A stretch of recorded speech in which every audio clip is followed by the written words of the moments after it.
જય અંબા જય ખંભલાઈમાં ભાઈઓ, અન્નદાન મહાદાન. આપણે લોકોએ એવું નાના નાના આપણે બધા કોન્ટ્રીબ્યુટ કરી શકીએ.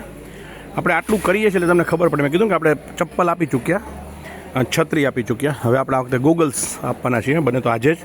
બહુ તડકો છે, માંડલ રણ નજીક છે એટલે ભૂદેવોને મજા આવે ને નાના નાના ગૂગલ્સ હોય પણ એને એટલું બધું મહત્ત્વ હોય.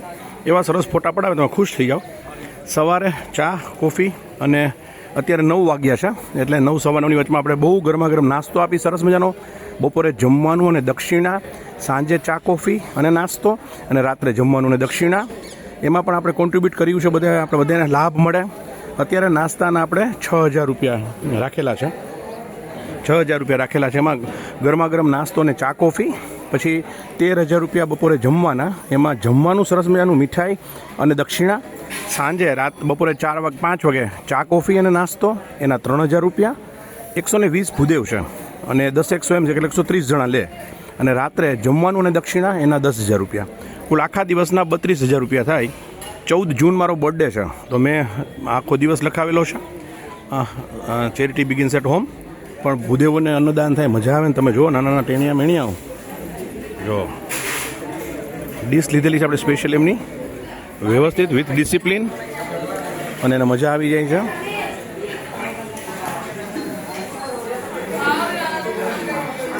આજે ઉપમા છે. अच्छी लगी? अच्छी लगी? उपमा है, उपमा, उसको उपमा कहते हैं.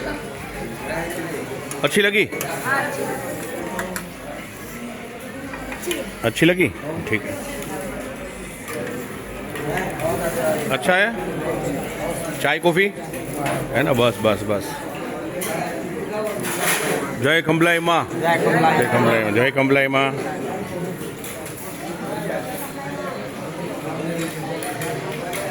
वो मेरा दोस्त किधर गया? छोटू टेणु. तो हाँ, अच्छा लगा उपमा?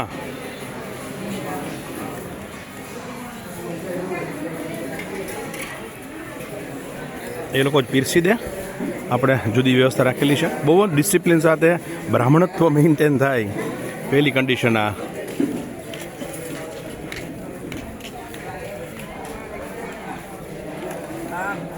अच्छी लगी उपमा? पक्का? पक्का? कौन सा नंबर? 1 नंबर.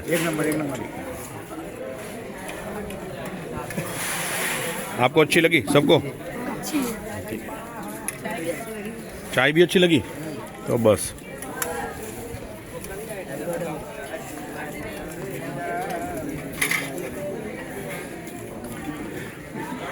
એક મેસેજ મૂકું છું આની સાથે. કોઈ ભાઈ બહેનોની ઈચ્છા હોય તો આપ અવશ્ય જણાવજો. અને ના આવો ફરી એકવાર ભાઈઓ. સમય પછી આવશે જ, ઘણો બધો સમય હશે, પૈસા પણ હશે, વિચારો પણ હશે, સંકલ્પ પણ હશે. ભગવાન ખંભલાઈમાં શક્તિ એ આપશે, બધુંય થશે. પણ અવસર ચૂકાઈ જશે. પછી નથી આવતું. હું ગંગા સતી પાનબાઈને બહુ ધ્યાનથી સાંભળું. અને મારા સસરાએ જ્યારે હું માંડલ જોડાણું ત્યારે પેલું વાક્ય એવું બોલેલા, ભક્તિ રે કરવી તો પાનબાઈ રાખ થઈને રહેવું. ભક્તિ રે કરવી તો પાનબાઈ રાખ થઈને રહેવું. એના જ ભજનનું એક ગીત બહુ સરસ છે. વીજળીના ચમકારે મોતીડા પોરાવો પાનબાઈ. વીજળીના ચમકારે મોતીડા પોરવો પાનબાઈ. મતલબ અચાનક જ તમને તક મળશે જીવનમાં ત્યારે મોતી તોરવી દેવાના, નહીતર અચાનક અંધારા થશે.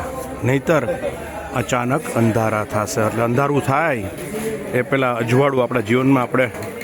ને આ જ માર્ગ છે ને સાચો. આ જ માર્ગ. વસિયત જ્યારે લખાશે વિલ, ત્યારે આપણે યાદ કરીને બધાના નામ લખશું. એક આપણું જ નામ એમાં નહીં હોય. ખાલી નીચે આપણી સાઈન હશે, હસ્તાક્ષર, બીજું કશું જ નહીં. એ પહેલાં એક જ એવી કમાણી છે કે જ્યાં સાથે લઈ જઈ શકાશે કર્મ. એક તક છે જીવનમાં, ખંભલાઈમાં કરાવે. તમને ઈચ્છા થાય. અને જો એક નાનકડું બાળક છે, કારીગરો જે કામ કરતા હોય એનું છે. આવડા મોટા તળાવ પ્રાગટ્ય સ્થાને મને તો બહુ મજા આવે અહીંયા. અને હું આવું બધું જોતો રહું, તમને દેખાડું. એ કેવું નસીબદાર હશે કે માના ખોળામાં એનું બચપન જઈ રહ્યું છે. શું નામ છે, કઈ જ્ઞાતિનો છે, ક્યાંથી એવું છે, બેબી છે કે બાબો છે મને નથી ખબર. દેખાડું જો. ઓય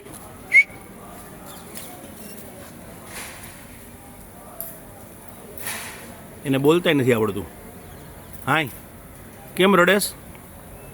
ચોકલેટ ખાવી છે?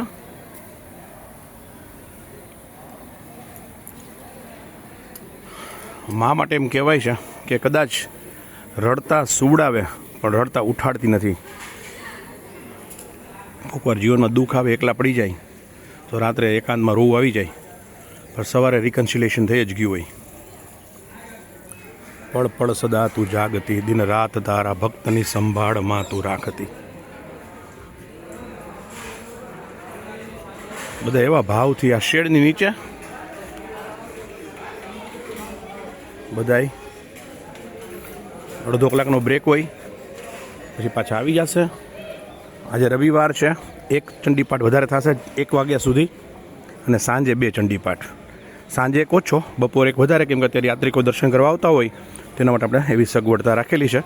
દરરોજ સવારે 3 અને સાંજે 3 થાય. રવિવારે અને રજાના દિવસોમાં સવારે 4, સાંજે 2. જય ખંભલાઈમાં, કેવડ તુજ કરુણા.